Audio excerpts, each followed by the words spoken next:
bawa anak gajah ni kereta besar, berat. Lepas tu ada speed cut pula. So, you guys nak tahu selepas remap akan jadi apa? Okay, bismillahirrahmanirrahim. Assalamualaikum, saya Eddie. Belakang saya ni macam biasa, Toyota Alphard AGH 30 datang sebab remap kereta ni.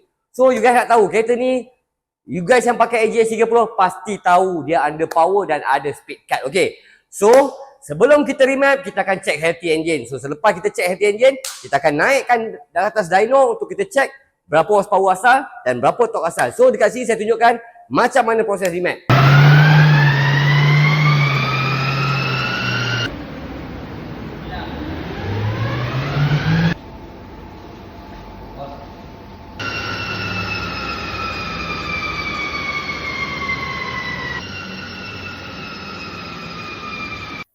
Jadi selepas remap, saya boleh saya boleh bagi tahu yang kereta ni dah naik sebanyak 20 horsepower dan 63 Nm of torque. So yang paling special guys, speed cut kita buang. Biasa 180 dah habis.